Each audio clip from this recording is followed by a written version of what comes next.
Hello, my name is Kevin Crawley, and to begin my speech today, I actually just wanted you to close your eyes, okay? I hope they're closed right now, and right now I'm gonna be putting a picture in your brain, and I just want you to put yourself in this person's shoes as I describe the feelings that they're going through. Your heart is racing. Your hands, they become shaky. And all you know is that you just want one more. You just want to do it one more time. You don't want your parents to find out. You don't want your friends to find out, but you know they will. And they'll find out that you are addicted. You are an addict. Okay. You can open your eyes now. And honestly, I just want you to think to yourself, what would this person be going through? What are the feelings that they would feeling? And how would they feel? That an addict that is so tied down to something that they can't get away, that they are literally bound with chains to something. This happens in so many aspects, for alcohol, drugs, cigarette, there's so many, tobacco. And today I'm going to be talking about one of those kinds of drugs, but it's one that we don't always hear about, and that is pornography. Pornography being the explicit viewing of images, of seeing partially to fully naked people doing sexual things. This is something that stimulates our body. This is something that like an addiction can give us that boost of rush. But today I'm going to be talking about why it's so harmful and why we should avoid it like the drug. Because for me, I've seen so many people in my life be negatively affected. And so that's why this is something I'm so passionate about. And today I'm going to be going over the pornography is what is it doing to our society, why it's happening, and what we should do to fix it. The viewing of pornography is literally rotting our brains and it's ruining our lives. I was listening to this podcast when I was researching for this, and there was a researcher named Shanker Van Tom, and from his research for over 2,000 couples, they found that Americans who began viewing pornography were roughly twice as likely to be divorced. This is because there's a disconnection of trust. There's a disconnection between relationships when we're relying on images, when we're relying on superficial things to give us that happiness. Our real life relationships just can't match. That they aren't the same. And as we think they are, it's just not realistic. And so we can see this pattern of divorce, which is sad. And it's just so prevalent. And on an online browser protector company, their name is Reboot, on their website, they did research that over 35% of all downloads on the internet are related to pornography. 35%. I just thought that was crazy. And I'm going to put a graphic on the screen, so you should be able to see this right now. And this is just a quick visual aid for you to really see that people don't even recognize this as something that's harmful.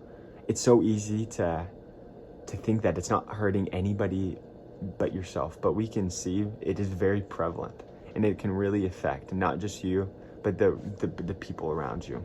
So why aren't people stopping if it's so bad? And that is because it's such an addiction. It is a literal chemical makeup in your brain. And as I was researching this, I was able to find there's a company named Canopy. They're a parent safety software company. And as they did their research on our human brains and on people's brains when it comes to pornography, it says, in contrast, pornography impacts the brain much like an addictive drug by triggering the ever-increasing amounts of dopamine. So every time we view it, yes, we are getting those rushes. We're doing this. And so that's why we don't think it's bad. It's because we get those good feelings. But what I really thought that was interesting was this next quote. It says, over time, the brain builds up a tolerance to the excess dopamine and requires ever more access and ever more extreme content. And so it's a snowball effect. As we view it once, we're going to continue to want to do it again, just like if it was, let's say somebody was addicted to cigarettes, if they're addicted to alcohol, it just keeps going. So what can you do about it? What can you do to not just stay away, but to maybe get away from pornography? And really what it's going to come down to, and what I wanted to really get my point across, is just doing everything that you can to avoid it and to get away from it. I could list a huge long list for each of you guys today of all the different steps that you could do, but we know what to do. We stay away. We put that safety things on our computers. We stay accountable to others. You know, there's so many different routes, but what's going to come down to is one, just your self-motivation. And we won't be perfect, but when we do everything in our power to stay away, then that's doing everything that we can, and that's all we can ask for. And as we get rid of viewing these explicit materials, our relationships can be built on trust and reality, and that we can focus on our physical relationships with people and our love for one another, not just somebody on a screen. And that's why, as I was researching it, the most common thing I saw was just have a plan. So right now, plan what you're gonna do to either stay away, keep going strong, or to get away. Talk to somebody, make a plan. And that's really what I wanted to get across.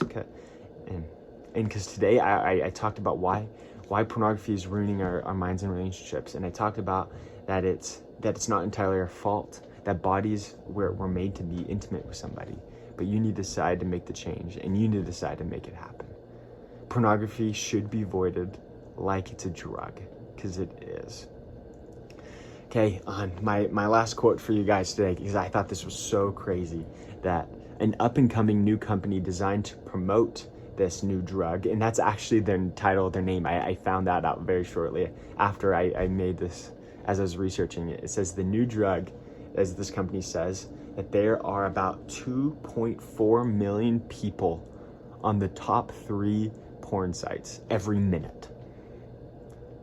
So I ask you to make a change today, to stay away and to get away of the new drug. Thank you.